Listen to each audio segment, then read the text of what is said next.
Have you ever checked your bank balance and thought, wait, where did it all go? Like you start the month with £1,500 and somehow end up with £3.20 and a mild panic. Yeah, same. And here's the scary part. It's usually not the big bills that wreck you. It's the tiny stuff you don't even remember spending. In this video, I'm going to show you the simplest budgeting method I've ever used and why it works better than any app. Also, stay until the end because I'm going to share the 3 lines I write every week that stopped me overspending without feeling restricted. I learnt this the hard way. There was one month where I spent over £110 on takeaways alone, and I didn't even realize until I looked back. And what's worse is, I didn't even feel like I was spending that much. If you've ever thought, I don't even buy that much stuff, trust me, you're going to relate to this. Because the real issue isn't that people are bad with money. It's that they're not aware of what they're doing with it. And once you fix that, everything changes.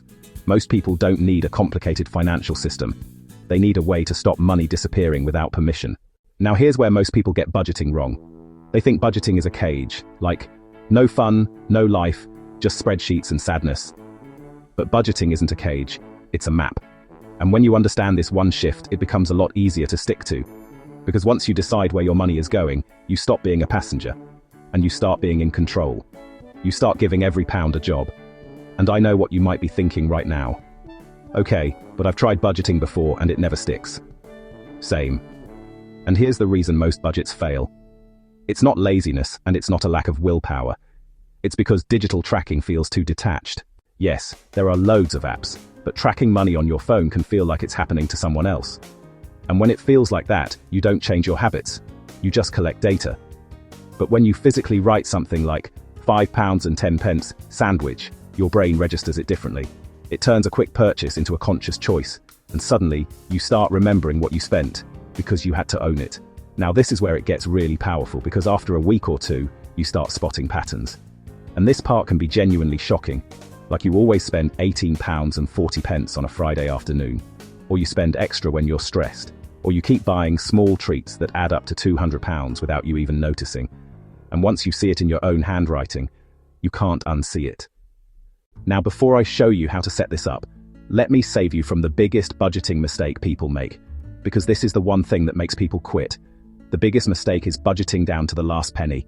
Like you plan your money so tightly that the second something unexpected happens, you feel like you've failed, and then you give up completely. That's why a budget needs breathing room, and I'll show you exactly what I mean. Quick favor, if this is already helping you think differently, hit like, and if you want more simple money habits that actually work, subscribe. Now, I personally use a dedicated notebook for this. Not because you need it, you can start with any notebook you've got at home, but having a specific place for your money makes it feel like a ritual instead of a chore. And if you want the exact one I use, I've linked it in the description. Now here's how to start today, and I promise you this is way simpler than people make it. First, write down your fixed costs, and be precise. Don't write your electricity bill as £40 if it's actually £42.18, because budgeting only works when it's real. Next, give yourself a goal, even something small like, I want to save £800 for a holiday. Because when you write it down, it stops being a dream and becomes a plan. Now here's the step that will protect your budget when life happens. Add a buffer. I recommend at least £30, because life happens. And that buffer stops you feeling like you failed the moment something unexpected pops up. And if you're thinking, my budget never works because something always comes up, that's not you being bad with money. That's you having a budget with no breathing room.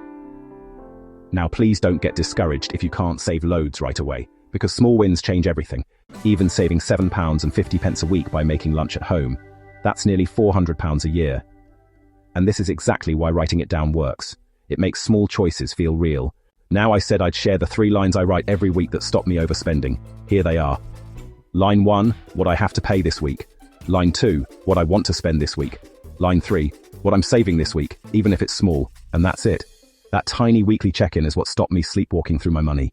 Because budgeting isn't about saying no to everything. It's about saying yes to the things you actually care about. It gives you peace that no impulse purchase ever will. If you want more videos like this, simple, realistic money habits that actually work, subscribe, and I'll see you in the next one. Before you go, I want to hear from you. What is your biggest money leak? Is it a forgotten £12.99 subscription, takeaways, random corner shop trips, or Amazon little purchases? Drop it in the comments. I look at them all.